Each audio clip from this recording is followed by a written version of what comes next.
Hello everybody. I actually just want to start by saying thank you to all the people that have texted me last night and this morning, all just praying for me and saying nice things to me. That's been really nice, because this is my first time preaching here and my second time preaching ever, and I'm super nervous about it. So, yeah. So for anybody who doesn't know who I am, I'm Brianne. I am one of the youth workers here, and I also lead worship sometimes, so you might have seen me up there if you have watched online as well. I am studying religious studies at Edinburgh Uni, which has been pretty great because one of the topics that I studied was the minor prophets and social justice within that context. And that was actually one of the things that really bolstered my faith when I was feeling pretty demoralised about it and the world. So it was really great for me to learn that God actually does care about this stuff. So I made a big stink about it, and then they made me preach on it.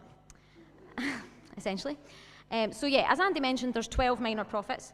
Amos is the third one, but chronologically would be first. So at the time, Israel wasn't just one big country. It was split up into two. So the northern kingdom was Israel and the southern kingdom was Judah. Amos was from Judah, but was called to travel up to Israel. So that makes him and Jonah of whale fame the only two prophets to be sent to another country to prophesy, which is kind of cool. So my focus with Amos on social justice will be in relation to poverty and class. And I'm going to start by looking at what's going on in Amos. Then I'm going to look at what God has to say about it. Then I'm going to try and relate it to life today. And then I'm going to hopefully circle my way around to some sort of hopeful ending and not bore you in the process. So, what is going on in Amos? I have slides. So, what's going on in Amos? Essentially, the biggest thing that is the problem is there's a widening gap between the elites, the rich people, and the poor. And that's Amos's biggest gripe, essentially. So he calls out the indulgent lifestyle of the rich. There's loads of stuff up here. I'm not going to read all them out because that would take forever and be really boring. So I'm just going to read out the first two, and then I'll tell you generally what the problems are, but you can see them up there as well. So the indulgent lifestyle of the rich, he says, "Woe to those who lie on beds of ivory and stretch themselves out on their couches, and eat lambs from the flock and calves from the midst of the stall, who sing idle songs to the sound of the harp, and like David invent for themselves instruments of music, who drink wine in bowls and anoint themselves with the finest oils, but are not grieved over the ruin of Joseph." So while the rich are living this indulgent lifestyle, they're also oppressing the poor at the same time, and he refers to them as those who trample the head of the poor into the dust of the earth, which is pretty dramatic, so they must be being pretty bad. On top of that, there's heavy taxation, there's taking items in pledge, which basically means to make sure that people didn't steal grain on their shifts, they would give them like their coat or something at the start of a shift and do their whole work day, and then they would go back and get their coat again at the end. But the problem here is that they're not getting their coat back. And there's actually laws specifically against this in Exodus that are being ignored. Debt slavery, so selling either yourself or members of your family to pay off debt. Amos has beef with this because it just doesn't value human life. There's dishonest business practices, there's dishonest legal practices, and religious hypocrisy at 5:21-23, which is a little bit of what Andy read this morning. It shows God basically as angry that they're worshipping him and giving him all these sacrifices and stuff at the same time as committing these acts of social injustice. So they're offering him animal sacrifices, grain offerings, songs of praise, and God says that he's not going to accept these anymore while they behave as they do towards the poor. So what is God's response to all of that? Essentially, total destruction. God is absolutely raging. He's not happy. In Amos 8:2-3, he says, "The end has come upon my people Israel. I will never again pass by them. The songs of the temple shall become wailings in that day, declares the Lord God. So many dead bodies, they are thrown everywhere." That's something. Amos, there's a one in the middle. I'm not going to read that one out. But again, if you guys want these slides or something afterwards, I can give you them. Amos 9:8. pretty much summarizes it as, "Behold, the eyes of the Lord God are upon the sinful kingdom, and I will destroy it from the surface of the ground." So God's attitude in Amos about oppression of the poor is basically he wants to wipe Israel from the face of the earth, which, yeah, it's pretty dramatic. But so Amos's basic cry is for justice and righteousness. And my verse of the day is Amos 5:24, and that is the one that Martin Luther King Jr. famously used in his I Have a Dream speech. And it says, God says, "Let justice roll down like waters and righteousness like an ever-flowing stream." So yeah, this is my verse for the day. This verse tells me that God cares about this stuff. Even the Old Testament God cares about this stuff before Jesus.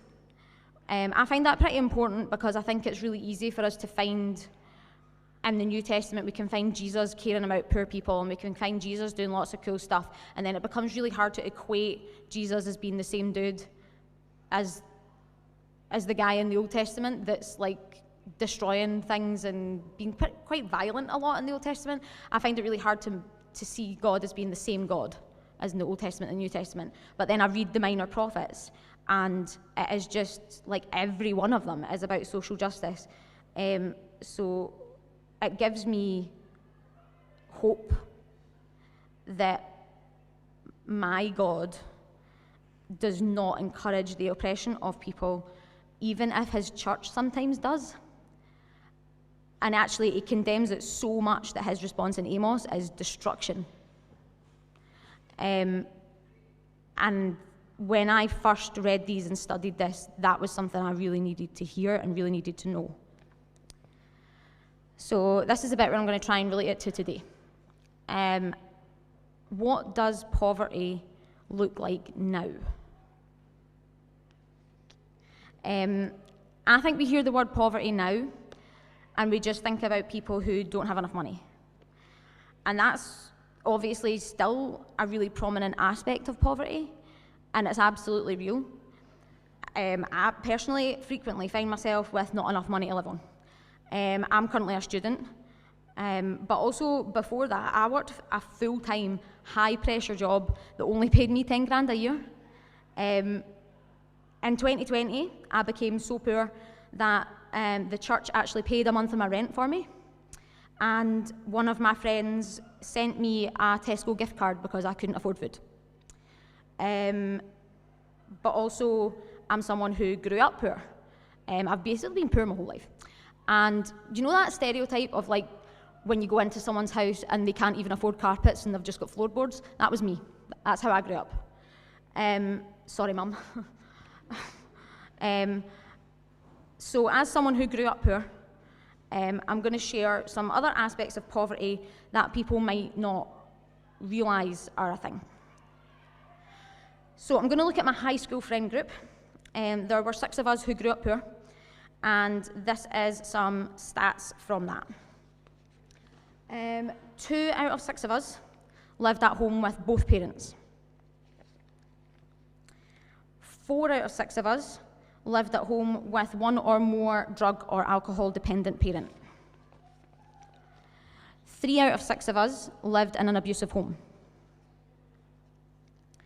4 out of 6 of us were neglected by our parents. 3 out of 6 of us finished high school. 1 out of 6 of us went from school to uni. 2 if you include me going at 29. There are more official stats that I could have used there, but these are all things that are linked with poverty, and I wanted to make it personal to me to show the reality behind the stats and show you someone that you know that those things affect. These are all things that go ignored when we talk about poverty because we tend to just talk about money, but they go hand in hand with it. I don't know if you guys have heard of ACEs, but an ACE is an adverse childhood experience. So there is a list of 10 adverse childhood experiences that go on to affect your life and your health going into adulthood. I'm not going to put them all up because that would be pretty grim for a Sunday morning, but I'm going to talk about them. And children from backgrounds of poverty are far more likely to have more ACEs. In fact, one ACE is, did you often or very often feel that you didn't have enough to eat, had to wear dirty clothes, and had no one to protect you? That's poverty. So an adverse childhood that will go on to affect your life and health into adulthood is literally poverty. Furthermore, statistically, people that have 4 or more ACEs have a higher risk of heart disease, cancer, strokes, developing type 2 diabetes, mental health issues, suicide attempts. There's actually so many health issues that people with 4 or more ACEs are likely to encounter that when I went to mental health first aid training, they couldn't tell us them all, and they just scrolled and scrolled through pages of stuff on the thing. There's millions of them. They're more likely to miss work, they're more likely to go to jail, they're more likely to commit violence, and they're more likely to be involved with health harming behaviours like high-risk drinking, smoking, and drug use. So that's people with 4 or more ACEs have a higher likelihood of these things. So already people in poverty are living with so much more risk. And if they have children, then it can just be a continuing cycle if they can't get out of that. And again, if it helps give you some context, I have an ACE score of 6. So, I lied a little bit earlier on, but it was okay because it was for dramatic effect. There were actually 7 people in my friend group, not 6. But I missed one of my friends out in those stats because they did not grow up poor. So I'd like to go back to that list of the 2 out of 6 did this and whatever, 4 out of 6 did this out of my friend group if we can. Yeah, that one. Looking at my friend who did not grow up poor, they did live at home with both parents. Neither of their parents were drug or alcohol dependent. They did not grow up in an abusive home. They were not neglected. They finished high school and they went to uni. Interestingly as well, I've also got a friend who grew up in a middle class home and grew up in church, and I got them to do the ACE quiz and they had 1 ACE. I just felt like those things were a really important comparison to make.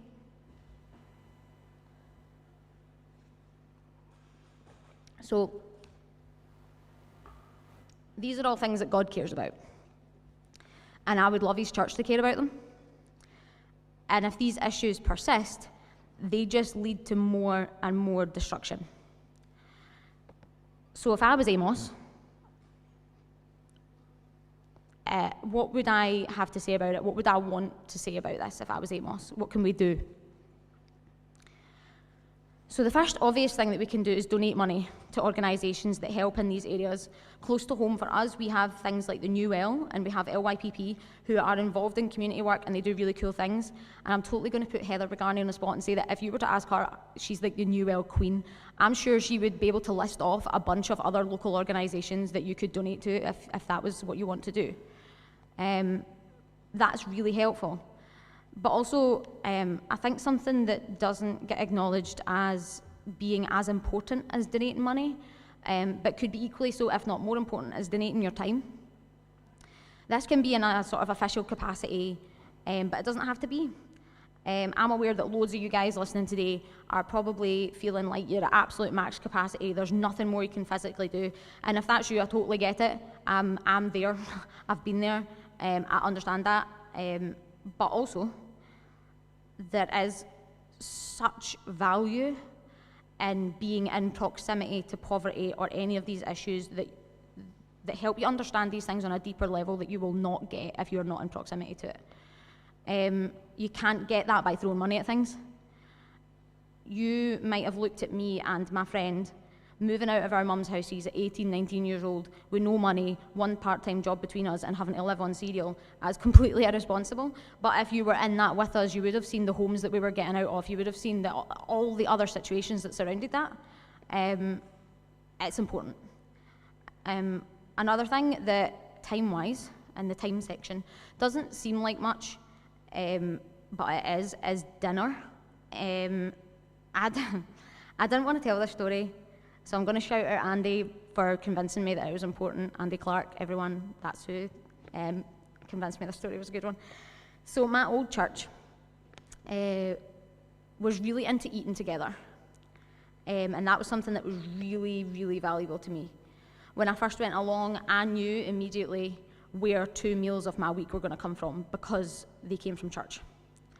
I'd like to shout out Andy and Ruth, but I don't know if they're here. Andy and Ruth Livingston, they fed me every Monday night for so long. And they didn't know that I was poor, or they didn't know I was as poor as I was, because it's not something that you just broadcast out to people. But they invited me for a meal every Monday night anyway, because that's what they did, and that's what we did as a church. I was going to like a Christianity Explored or a house group or whatever, and it was food beforehand every time, and that meant that I definitely had a meal that week. When I first came to St John's, I came here first in 2018. It was a bit of a culture shock because I hadn't really spent a lot of time in middle class environments. I kind of had a bit of a panic. I didn't really know how to fit in or what to do. But I was there for years, like literally years before somebody invited me round for dinner for the first time. And that's not, like, I'm not begging you for a dinner invite, FYI. I'm pretty well fed now, thanks my flatmate Lewis, who cooks my meals a lot of the time. And it's not me trying to say, you guys need to be hosting weekly dinners, because it's not me saying that either. And it's also really not me saying that you should look around at people and go, oh God, they look poor, better invite them for dinner. Please don't do that. But it's also just an example of something that can matter, because you don't know how much people are struggling sometimes, and they might not know where their next meal is going to come from, and that can be so helpful. The third thing that is important is voting. It's so important, and it's also why being in proximity to poverty and these issues is really important, because that can influence how you see the world and how you vote. It's really difficult to look at the list that I gave at the beginning of all the things that are happening in Amos. It's really hard to look at those things and not compare a lot of them to actually the UK right now. Are you voting for a party that declines school meals to hungry children and yet removes the cap on bankers' bonuses? Or are you voting for the parties that provide free school meals to children, free public transport to children, and free dentistry? I honestly can't tell you how valuable a free bus would have been for me in getting away from my house. Whew, that was all quite heavy. You'll be glad to know that this is me rounding up towards a conclusion, and it's not all doom and destruction. I'm going to read, I didn't put this one up and I've not wrote it down, I'm just going to read it straight from my Bible. But this is the very last 5 verses in Amos. And it's called The Restoration of Israel in my Bible.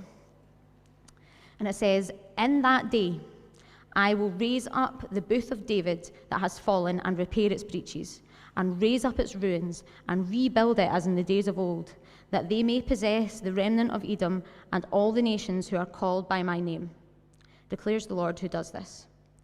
Behold, the days are coming, declares the Lord, when the plowman shall overtake the reaper, and the treader of grapes who sows the seed, him who sows the seed. The mountains shall drip sweet wine, and all the hills shall flow with it. I will restore the fortunes of my people Israel, and they shall rebuild the ruined cities and inhabit them. They shall plant vineyards and drink their wine, and they shall make gardens and eat their fruit. I will plant them on their land, and they shall never again be uprooted out of the land that I have given them, says the Lord your God." So that's pretty hopeful, that's pretty good. It's not all, like, the whole book doesn't end with complete doom and destruction, and our lives don't either. Yes, these things are absolutely important, but there is hope within that, and I really hope that people feel inspired to do stuff if they can, and that this isn't like I'm not standing up going, that's not what it's about. For me, on top of that, the hope is in the story itself and the stories of all the Old Testament prophets, because they show me God's character. Issues of social justice are really important to me, and I'm sure they are for loads of you guys as well. So it really warms my heart and encourages me in my faith to know that God cares about them as well. In a time when I was feeling really demoralised about the state of the world and my faith, and I felt like my faith was useless and God was useless and nothing was happening and there was no point in anything, I read these books and saw that God does care. So if you take anything away from this, take that God cares about this stuff. So I'd like to just finish off by reading the verse of my verse of today again, and that is, let justice roll down like waters and righteousness like an ever-flowing stream. Thank you, guys. I don't know what's...